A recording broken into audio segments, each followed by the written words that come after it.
Hello and welcome to my presentation on longevity, health span, and lymphedema. My name is Kathleen Helen Lisson. I'm a lymphedema therapist, and I want to talk about how we can improve the quality of life for people with lymphedema by improving the number of years that they're living in health after their lymphedema diagnosis.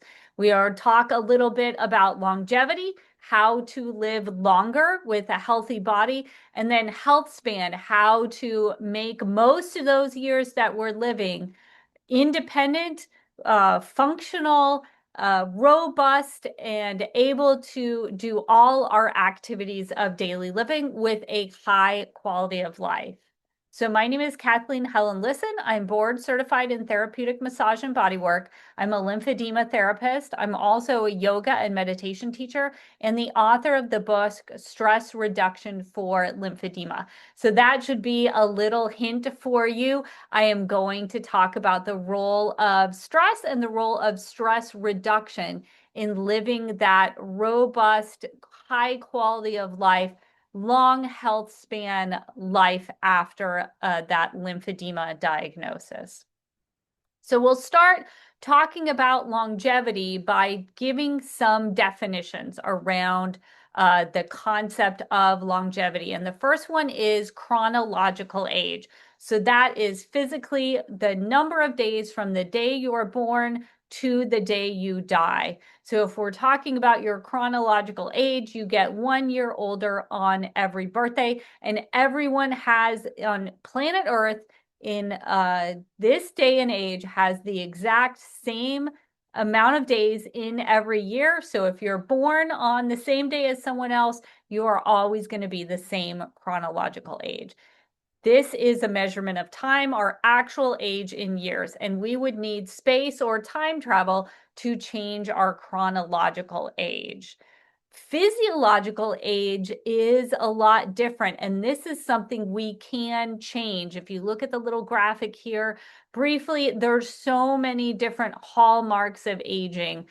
You can see that chronic inflammation can affect it, mitochondrial dysfunction can affect it, epigenetic alterations, telomere attrition, our genome and genomic instability can change it. Many things can change our physiological age. Physiological or biological aging measures the changes in the body based on certain cellular or molecular parameters. And biological age can be reversed or slowed. So if you hear a lot of the really good health advice that the majority of your doctors would agree with, most of that health advice is going to help you reverse or slow your biological aging. Lifespan is the total amount of time we are alive. So those are the birth date and the death date that you're going to put in the cemetery when you die. But health span is the amount of time we're free of serious chronic illness. Health span is the amount of years that we're living where we don't have a serious illness or disability that's really affecting our quality of life, that's really getting in the way of us being able to do our activities of daily living. So you can see this couple here. They look fantastic. They look older, but they look like they're still in their health span. They're still able to get out and do a lot of activities. And that's really what we want as lymphedema therapists for our clients, for our patients. We want to give you tools that you can use to improve and increase your health span because you should be able to live decades after your cancer diagnosis, and you should be able to live a healthy and robust life even with lymphedema.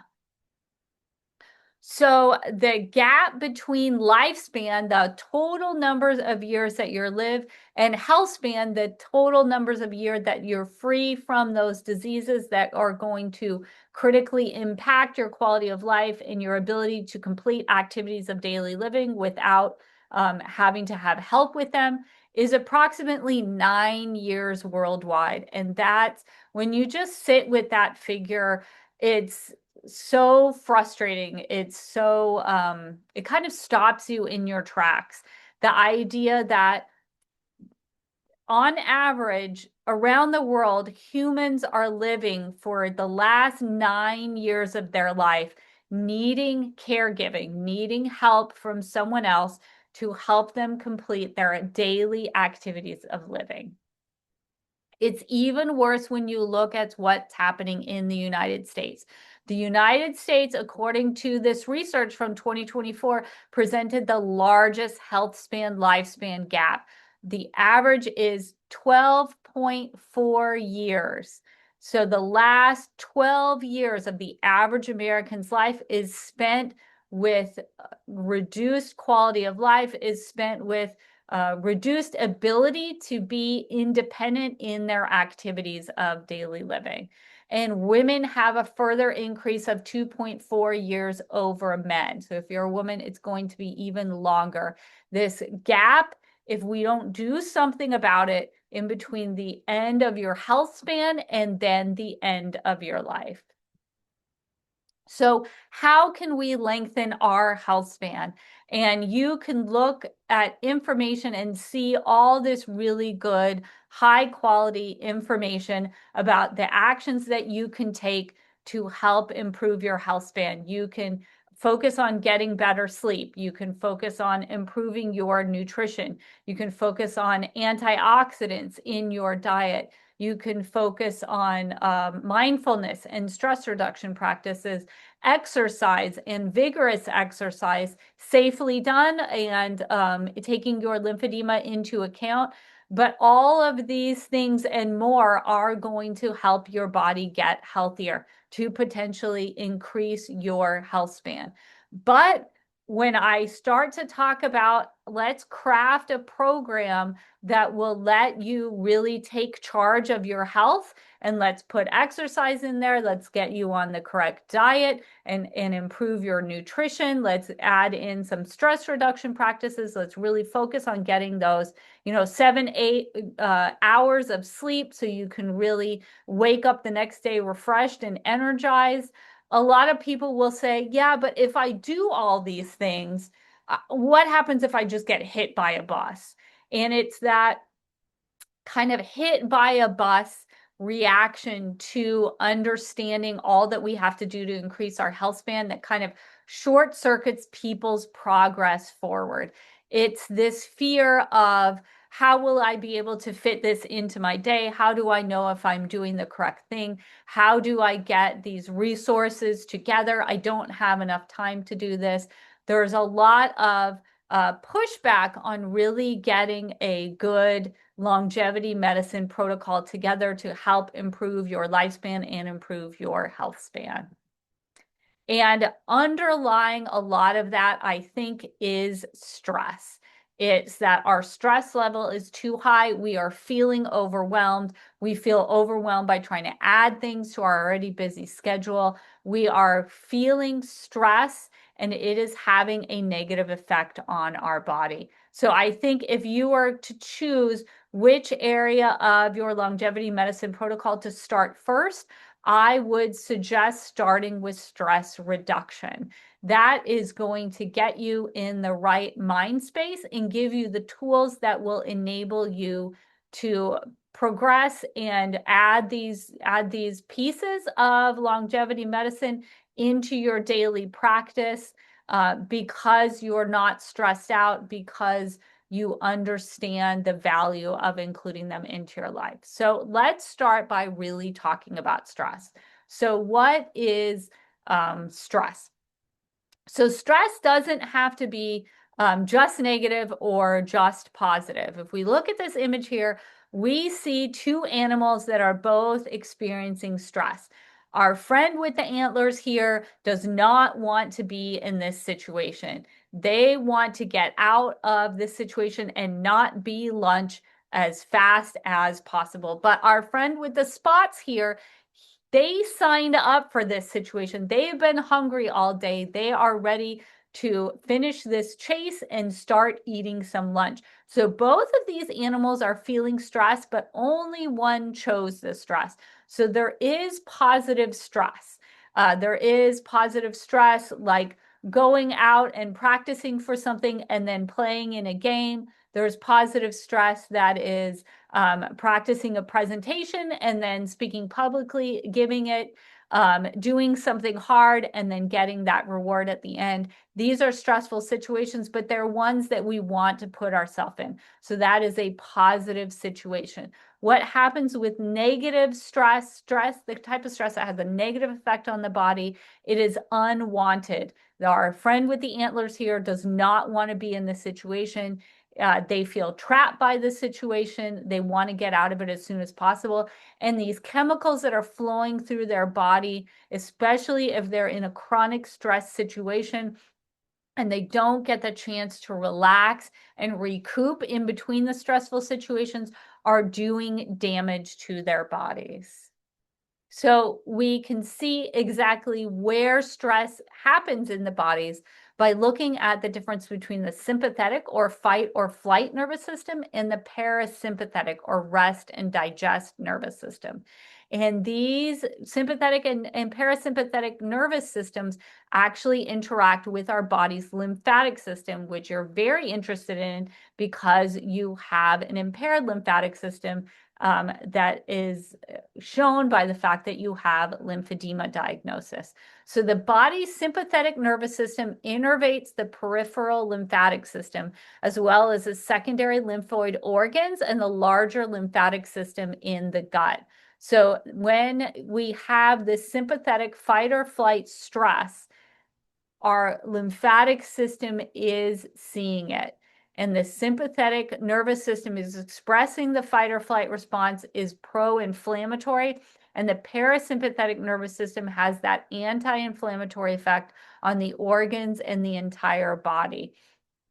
So what should happen is most of the day we should be in this parasympathetic nervous system, in this rest and digest, relaxed nervous system. And then when we have to do something, our body turns the sympathetic nervous system on. And then when that stressor is over, we should go back into that parasympathetic nervous system. The problem is with chronic stress, what if we never end the stress? What if we're always looking out and looking for danger and focused on the next stressful situation, and we never get that chance to relax? We are seeing all these chemicals flowing through our body for much longer than they need to be. So how does stress affect our body's lymphatic system? I love this image. I've been using it for a few years in presenting at conferences. So stress can have an effect on our body's lymphatic system because our nervous and lymphatic systems are interlinked. And I like to think of the nervous system and that stress response as the fire engines. So when we are in our rest and digest, our lymphatic system, which is like our body's recycling system, the recycling trucks are traveling around. They're taking things, from the cells. They're moving them through the lymphatic system in the circulation and then out, and then you're urinating the swelling out. And that's how, through the lymphatic and circulatory system, how the body is achieving homeostasis, is moving the items around and giving them to the liver and then giving the extra fluids to the bladder and helping your body survive and repair. And so as we're at rest, the lymphatic system is able to work. The recycling truck is able to drive on the road. But once there's a fire, once there's that stressful situation, we have to pull to the side of the road, right? We have to let those fire trucks through. And that's great because after the fire's been put out, then you can go back to just recycling and doing these activities of homeostasis. But what if you have chronic stress? What if you're always pulled over to the side of the road because it's fire truck after fire truck after fire truck, and you're always on edge? You're always fearing the next shoe that will drop, the next stressful thing that would be happening, and you never have stress reduction practices that help your body return to baseline. that is when the negative effects of chronic and toxic stress are starting to have an effect on your body system. And how can it affect our body's lymphatic system? Specifically, scientists in Australia have demonstrated chronic stress can change lymphatic vessels, and it can also cause tumor cells to spread faster. So if you are under chronic stress and you are concerned about a possible recurrence of cancer, this is very important information for you. So the good news is we have lots of great research on the routine use of mind-body practices with people with a cancer history, so cancer survivors.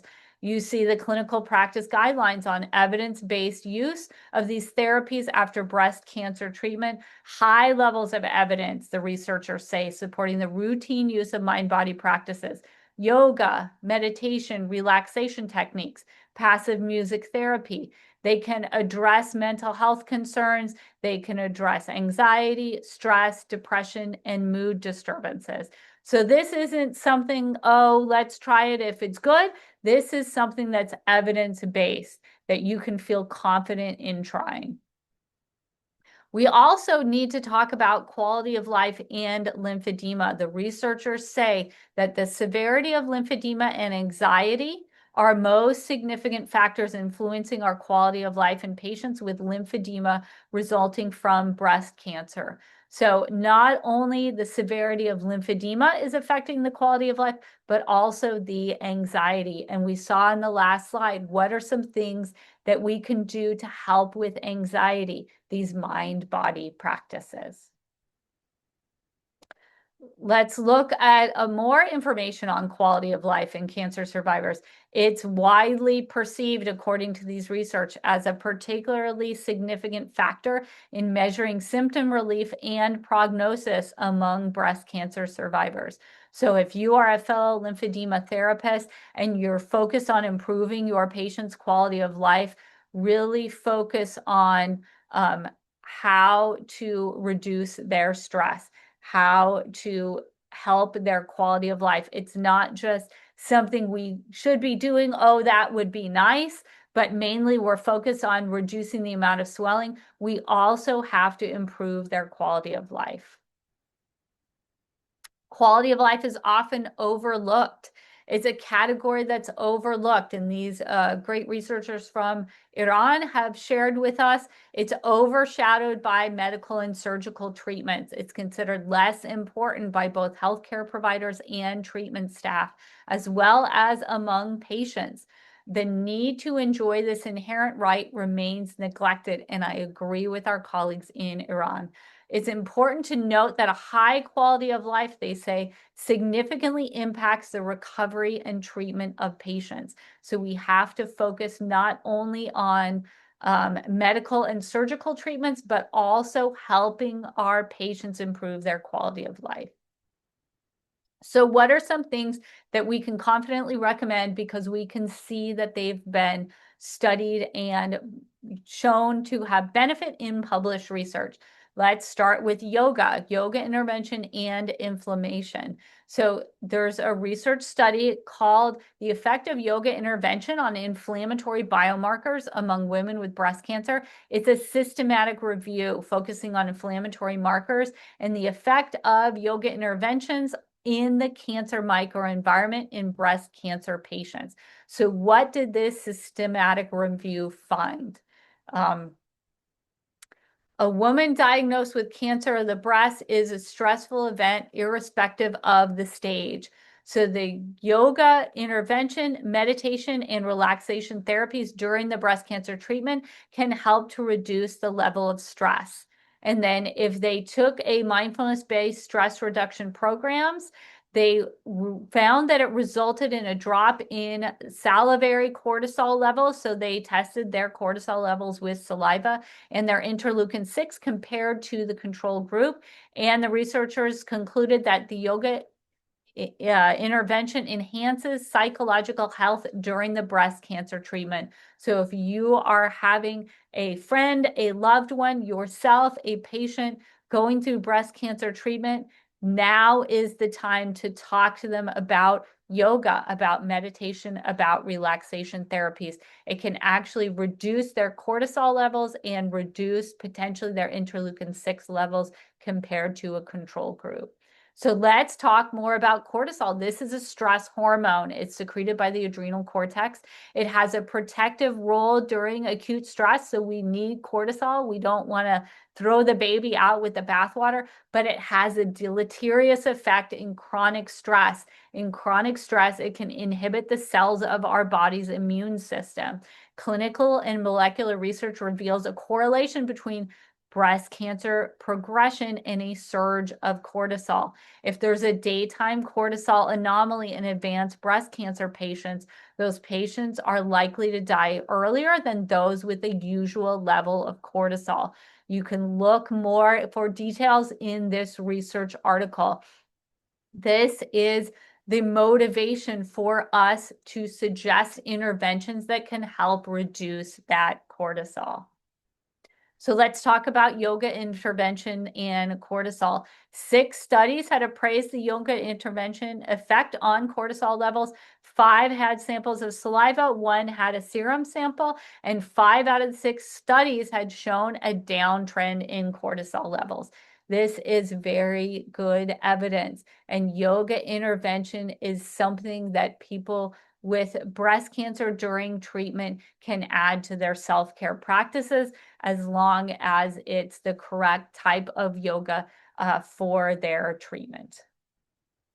Let's talk about other chemicals. So tumor necrosis factor, or TNF, this is an inflammatory cytokine. It's released by activated monocytes, macrophages, natural killer cells, and other cells such as B cells, T cells, and fibroblasts. So the macrophage exerts its function. It binds to a TNF-RII, and its expression escalates in cancer, especially tumor cell proliferation in breast cancer. So we don't want to see the tumor necrosis factor. We don't want to see the TNF. So what do we see about TNF? Changes with yoga intervention. So in these researchers' review, post-yoga interventions, this TNF-RII level was found stable, but there was a surge of it seen in the control group. And the downside of TNF alpha was noted post-integrated yoga and yoga-based exercise. So another great piece of evidence on how yoga intervention may be a great thing for someone with breast cancer treatment to add to their self-care practice. So let's talk about lymphedema. So lymphedema is a chronic and progressive disease of the lymphatic system. It arises from impaired lymphatic drainage, and it's also characterized by chronic inflammation, adipose deposition, hyperkeratosis, and fibrosis. So lymphedema is not just a plumbing issue. It's not just part of the lymphatic system, like a lymph node was removed and now the water's backing up. And if only we just get the water out there, like sweep the water away after the storm, then everything will be all right. It's more complex than that. It also involves chronic inflammation, adipose cell deposition, so that's new fat cells in the area. Hyperkeratosis and fibrosis are these skin and tissue changes. It's not just a plumbing issue, and if we just reopen the pipe, everything would be fine. So let's look at what's happening with inflammation and lymphedema. Brown et al., these researchers are sharing with us chronic inflammation in the dermis and subcutaneous tissues is a histological hallmark of lymphedema. Again, it's not just too much fluid in the wrong place. This fluid, this process, this lymphedema is causing chronic inflammation in the body. Lymphedema, according to Bowman and Roxon in 2024, is an incurable disease of the lymphatic system. It results from that initial lymphatic injury or dysfunction that we often see as part of cancer treatment. but there's also this subsequent activation of a pro-inflammatory cascade. And this cascade plus a lymphatic injury places the lymphatic system in a state of chronic inflammation. And we have to fight this chronic inflammation. And one of our tools that we are given to fight it is CDT, and CDT is anti-inflammatory. In recent years, studies have shown that not only can CDT reduce accumulated fluid volume, but the act of encouraging lymph transport back to the central blood vascular circulation can also lead to anti-inflammatory changes at the molecular level. Recent studies, according to Bowman and Roxon, have demonstrated that circulating levels of TNF-alpha, interleukin-10, and monocytes in lymphedema patients was significantly reduced following CDT when compared to control participants. So CDT continues to be a valuable tool in our lymphedema therapist toolbox. Also, we should look at the impact of emotional reactivity and inflammation. And Pino et al. Share that larger emotional reactivity to daily life stressors is linked with an amplified inflammatory response. So really think back to the people in your life. Some people tend to have a more even keel. They have a more, maybe a lifestyle that has stress management in it, where they're not kind of like the victim to large swings of emotions. Things get them very frustrated or very helpless, or they're just having these oversized reactions to things, getting taken off their base all too often by emotions. And this large emotional reactivity to daily life stressors may be a clue that there's an amplified inflammatory response in their body. So for me, another good idea in my head to suggest stress reduction practices to the person. So what are some stress reduction practices that we can suggest to our patients? What are some stress reduction practices that you can add to your self-care toolbox as someone with lymphedema? Let's look at progressive muscle relaxation. Again, colleagues in Iran showed us an article titled "The Effect of Relaxation Techniques on Edema, Anxiety, and Depression in Post-Mastectomy Lymphedema Patients Who Are Undergoing Comprehensive Decongestive Therapy." So they did a clinical trial, and they added this progressive muscle relaxation to clients who were going through CDT, and then the control was no progressive relaxation, just the CDT itself. They did the research on 31 women with breast cancer-induced lymphedema, and thank you so much to everyone that has participated in a research trial. These 31 women and all the other women and men and people of all genders who are helping with research are all allowing us to find the results, find what works, share the evidence with others. You are helping the lymphedema journey of people in the future. So what did they find? The addition of this intervention of progressive muscle relaxation to the treatment protocols used for highly stressed patients with lymphedema is recommended. So why are they recommending it? Let's look at the research. Okay, so compared to the CDT alone, the simultaneous application of daily CDT plus progressive muscle relaxation over 9 weeks of the therapy led to a greater percentage of reduction in depression, anxiety, and edema volume in women with lymphedema. So not only are they reducing depression and anxiety, they are also getting a better result from the CDT, from the edema reduction. And they found that the significant overall trends of changes in anxiety and depression during the study showed the effectiveness of relaxation techniques on these variables in that RCDT group, the relaxation plus CDT. So as a therapist, if I would see somebody who was starting CDT and I saw that they had anxiety, I saw that they had depression, it would be great if you also recommended, hey, why don't you try adding this progressive muscle relaxation, and you can do the muscle relaxation maybe before, as you're sitting in the waiting room to get your CDT appointment started. And then we can combine these two together and hopefully have a better effect for your decongestive therapy. So let's look at the protocol of this progressive muscle relaxation. In general, they began with the head and ended at the feet, or vice versa. They could begin at the feet and end at the head. They were instructed to lie or sit down comfortably in a quiet area where there would not be disturbed. So this could be their car before they walk in for the appointment. It could be a chair in the waiting room where they're sitting. If you wanted to do it at night, you could do it, lying on your bed or sitting on the couch in your house. And you start by taking a few deep breaths and closing your eyes. Only if it makes you feel more comfortable. If you want to keep your eyes open, that's fine. And then the basic practice, the meat of the practice, is you're squeezing each muscle group for 5 to 7 seconds, and then you're relaxing for 10 seconds.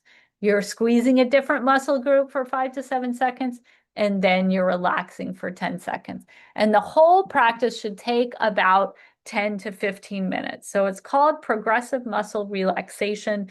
And I found that there's a bunch of different videos online on YouTube or similar video site. And just depending on which person's voice that you like better, you can try and just use this video. So that would make it even easier for the person. Try a few videos, find which one you like, find progressive muscle relaxations about 10 to 15 minutes.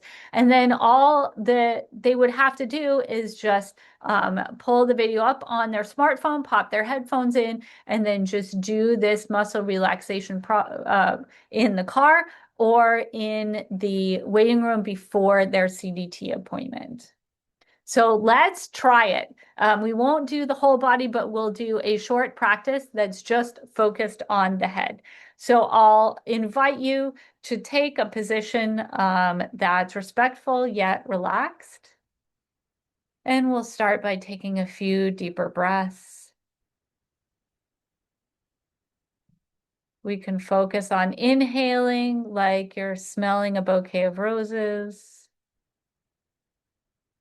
And exhaling like you're blowing the candles out on a cake.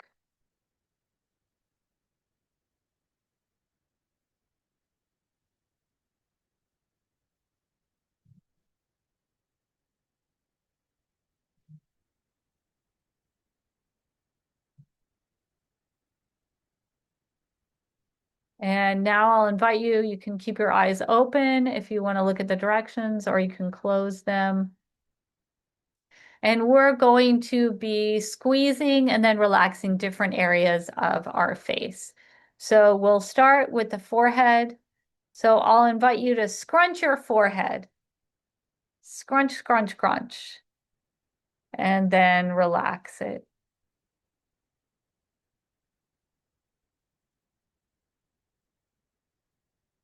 And now we're going to squeeze our eyes shut. Squeeze, squeeze, squeeze. And then relax your eyes.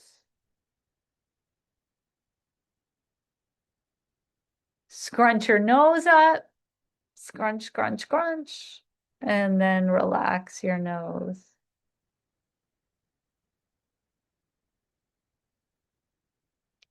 Now we're going to purse our lips. We're going to do a kiss. And then relax our lips.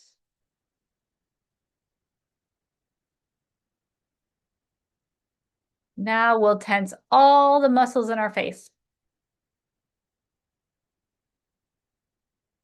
And then relax. And I'll encourage you to just feel the heaviness of your face.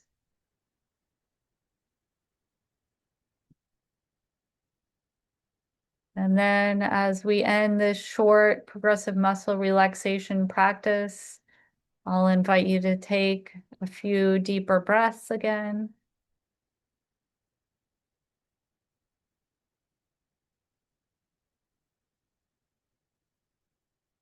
Inhaling like you're smelling that bouquet of roses. And exhaling like you're blowing the candles out on a cake.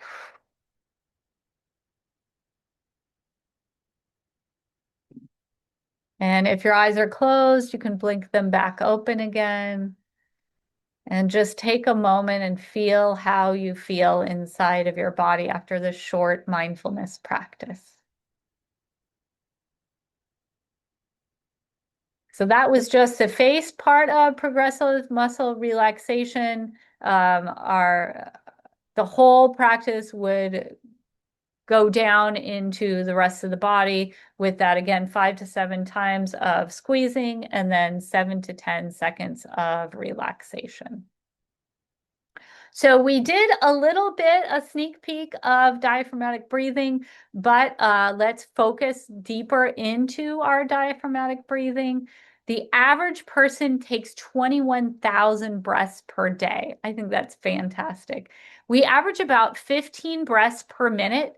When we're aware of our breath and breathing normally, that can go down to about 6 breaths per minute. And again, if we're doing a special like pranayama or breathing practice, we can go much lower than that. And the main muscle of breathing is our diaphragm. And we really want to focus on instructing our patients to use the diaphragm and using our own diaphragm when we breathe ourselves, because the use of the diaphragm as a muscle is going to help the fluid move through our lymphatic system. We don't want to necessarily breathe with these accessory muscles of breathing like scalenes, lifting the ribs up to breathe. We want to do that belly breathing that really activates the diaphragm. We can see the diaphragm, it's in red in this image. And as we inhale, the diaphragm should contract and move downwards. And these little muscles in our ribs, intercostal muscles, should contract to move the ribs outward. And then as we exhale, the diaphragm relaxes, moves upward, and those muscles relax, and our rib cage will move inward. So this is a really ideal way to breathe. You should feel the lungs breathe. You should have your diaphragm moving. This is how to take that diaphragmatic breath. And our breath might actually be our most super powerful friend, because diaphragmatic breathing enhances respiratory muscle strength, endurance, and coordination. It improves chest mobility. We just saw how those rib cage were moving. It fortifies the thoracic negative pressure capacity, so the ability of our body to breathe using the lungs, and it fosters deep blood and lymph circulation, which enhances the lymphatic flow. So what specifically about breathing and lymphedema is important? Breathing, according to Loudon et al., is an important aspect of both yoga and lymphedema management. Slow, deep breathing with breath retention. So if you're holding the breath while it's full, or you're holding the breath out while your lungs are empty in between breaths, will create pressure changes to empty the lymphatic system into the venous system at the exit points of the right lymphatic duct and the thoracic duct. So if you can see this image, you can see there's a difference in between these two areas in the torso. So you can see that blue is the thoracic cavity. That's where our lungs are. And then that orange is the abdominal cavity. As our thoracic cavity, as our lungs are expanding, it's increasing the pressure in the abdominal cavity. And then as the lungs get smaller, it's increasing the pressure in the thoracic cavity. So the abdomen is moving out as we're breathing in, and then it's changing, it's moving back in as we are breathing out. So the abdomen is moving, and then the thoracic is either the pressure is increasing or decreasing. During inhalation, there's a lower pressure in the intrathoracic area compared to the abdominal area. So you can see as we're expanding, the pressure is getting lower where our lungs are compared to our abdomen, which causes the lymph and the venous blood to flow from the abdominal area into the thoracic area. It's going to flow to an area of less pressure. So as we inhale, think of the lymph flowing up. And then as we exhale, there's a rise in pressure in the intrathoracic area, leading to the lymph flowing into the venous system. So as we exhale, we're breathing out. That's when the lymphatic fluid is flowing into the venous system at the exit points of that right lymphatic duct and the thoracic duct near our medial collarbones. So the long, slow breath may improve the elasticity of the secondary muscles of inhalation, such as serratus anterior, pectoralis major, pec minor, and these muscles can be impaired from surgery and radiation and breast cancer treatment. Fibrous tissue may also be softened by slow breathing. So if you have lymphedema, if you have fibrosis in the area of the breast and upper chest, long, slow breathing can help those muscle elasticity, and it may also soften this fibrosis in the area. So breathing at the rate of 6 breaths a minute equals a breathing frequency of 0.1 hertz.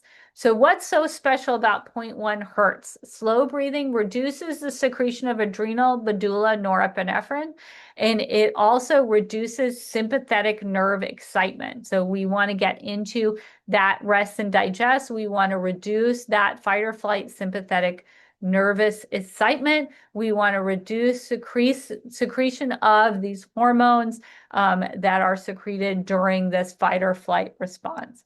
So that's the breathing at the rate of 6 breaths a minute. So let's try this slow breathing, this 6 breaths a minute breathing. So I'll invite you once again to sit in a comfortable position, both respectful yet alert with a straight spine. You can close your eyes if that feels comfortable. We're going to inhale deeply through both nostrils and then exhale slowly. So we're going to inhale for 5 seconds and exhale for 5 seconds, repeating this cycle for 1 minute. So we'll go ahead and start with an exhale and then inhale, exhale,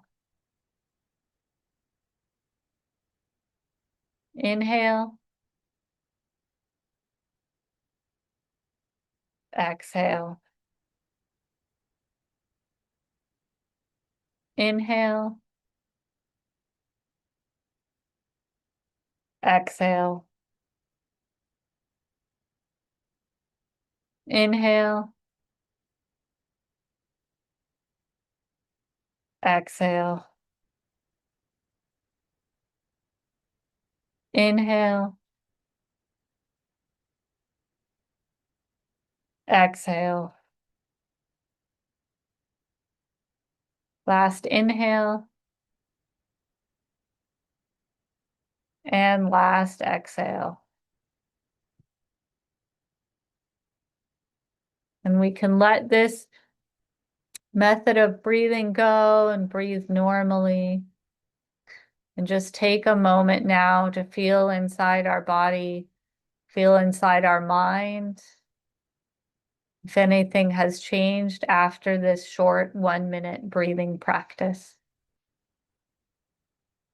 You can open your eyes back up if they're closed. So how can we breathe at this rate of 0.1 hertz? We did the 5-5 breathing, which is inhaling for that count of 5, exhaling for the count of 5.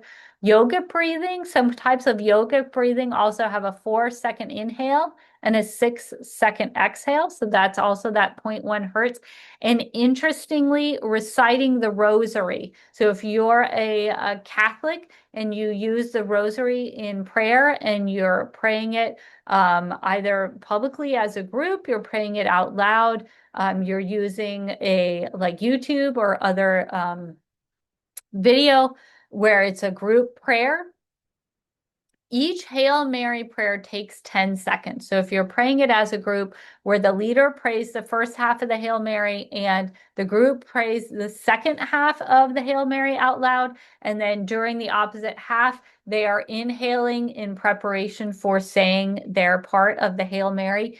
each person in that group, the leader and the group themselves, are each doing this 0.1 hertz type of breathing. So it's really interesting how different spiritual practices are developed and actually see the benefit of using the 0.1 hertz in their spiritual practices. Also, the Om Mani Padme Hum chant. It can slow breathing to around 6 breaths per minute, as well as enhancing heart rate variability and baroreflex sensitivity. So what about some other mind-body practices aside from breathing and yoga interventions? Qigong is also beneficial. An article called the Clinical Practice Guidelines on the Evidence-Based Use of Integrative Therapies During and After Breast Cancer Treatment state that Qigong is often used for anxiety, fatigue, and pain reduction, for immune system support, and for physical and emotional balance improvements. And researchers from Hong Kong conducted a clinical trial and found that Qigong exercise performed by people with previous training in Qigong, so this would be your clients that already have a Qigong practice, they could reduce conventional cancer therapy side effects such as upper limb lymphedema and poor circulatory status when looking at survivors of breast cancer. Yoga can also be a benefit by reducing both the physical and psychosocial effects of lymphedema, and a systematic review of systematic reviews for interventions following treatment for breast cancer found that exercise and yoga likewise have shown effects on anxiety, depression, and quality of life. So these are two very important and evidence-based research that you can use to help your clients understand the benefits of yoga as cancer survivors. It's important for us as lymphedema therapists, as clinicians, to share this information with our clients. Researchers from the Mayo Clinic in the USA sent questionnaires to over 800 breast cancer survivors. 63% already state that they include yoga in their self-care practice, and almost 90% of respondents stated that yoga helped improve their symptoms. So this can be something that we can be confident about talking about. A lot of people who are breast cancer survivors understand the importance of yoga, and they may want to talk to us about it. The most common symptoms that prompt the use of yoga were breast and chest wall pain, lymphedema, and anxiety. And we should also look at research, and this is over 20 years old, that the forms of exercise, including Qigong and yoga, can be beneficial for post-mastectomy lymphedema sufferers and may be useful as an adjunct treatment along with CDT. So what about yoga after breast cancer? So this was a great study from 2019. They state that the highest level of satisfaction with yoga practices and believe that yoga is safe and effective method for breast cancer related lymphedema patients. So they have a high level of satisfaction. They believe that yoga is safe. Yoga in this study is a combination of physical and breathing exercises in addition to meditation techniques. So yoga should not just be some shapes that your clients, that your patients make on the yoga mat. It is an 8-limbed mind-body technique, including breathing exercises, including mindfulness. It's a combination of the physical and the breathing exercises, and also mindfulness. The exercises, the asana part of it, the stretching and the strengthening on the yoga mat consists of strength training, stretching, balancing exercises. They should also incorporate deep breathing and relaxation techniques as well. So the researchers published a pilot study evaluating the effect of 8 weeks of yoga intervention on 20 women who had breast cancer-related lymphedema. They found that the yoga intervention improved their physical, improved their role, and improved their emotional functioning of their quality of life versus control group. They found a changing trend also in cognitive functioning being raised. Important to know that this 8-week yoga intervention had all these beneficial effects on quality of life without having an effect on the upper extremity edema volume. So we can't just look at whether yoga is successful or not by taking out our measuring tapes and seeing if that the lymphedema limb is smaller. There's so much more to lymphedema than just the amount of swelling in the limb. If we can give our clients benefit in physical, role, and emotional functioning of their quality of life, potentially also helping to improve their cognitive functioning, should we say that yoga intervention is not successful in people with lymphedema just because the measuring tapes aren't any different? So this is my case for CDT plus. This is some of the research I want you to look at. There is in comparison to CDT alone, using that progressive muscle relaxation can reduce levels of depression, anxiety, and edema volume. And I think that's because you're doing some muscle holding and then muscle relaxing. So that may help with the muscle contraction and relaxing with the edema during CDT. And in this recent study that we just looked at with the yoga intervention, no limb difference was noticed, but there were significant findings related to quality of life in their role, physical and emotional functioning, if they participated in the yoga intervention. And Wheeler et al. State these findings are compelling and they support consideration and further research to combine the complementary mental health practices with traditional CDT, such as progressive muscle relaxation, mindfulness, yoga, and grounding. So what about breast cancer related lymphedema self-care plus?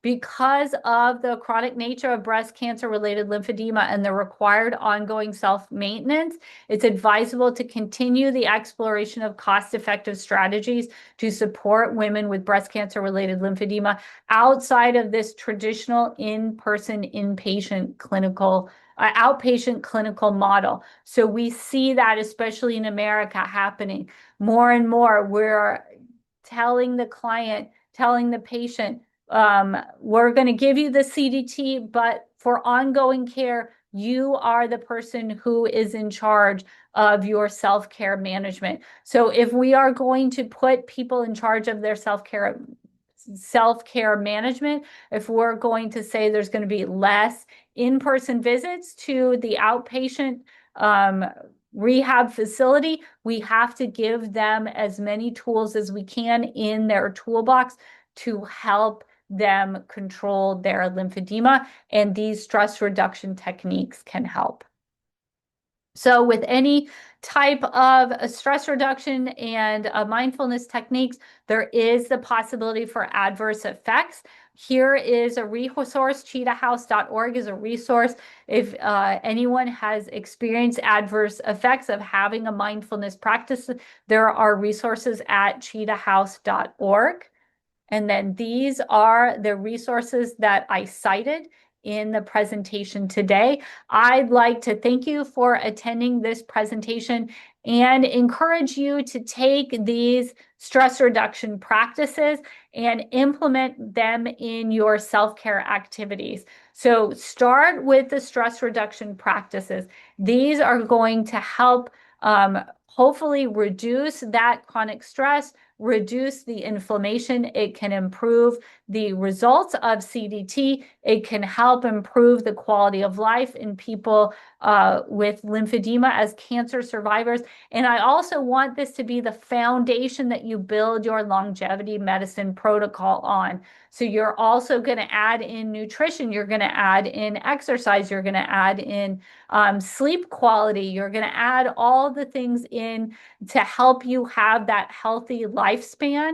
And you're going to be able to adjust to all the differences that happen, because we all have that perfect plan and then life gets in the way. And I think it's stress reduction practices that enable us to get kind of back on our feet emotionally and able to once again come back to center, come back to peace, and then add in those longevity medicine protocol aspects of adding back in the nutrition, adding back in exercise, adding back quality sleep after, like the vicissitudes of life have thrown us off balance, and then to come back to our longevity protocol over and over again. So this healthy body that you are building is going to help you have a healthy and long health span and a long lifespan. So thank you very much for listening to this presentation.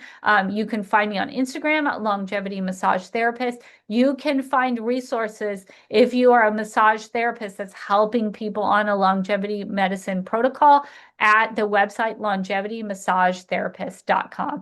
Thank you and have a great day.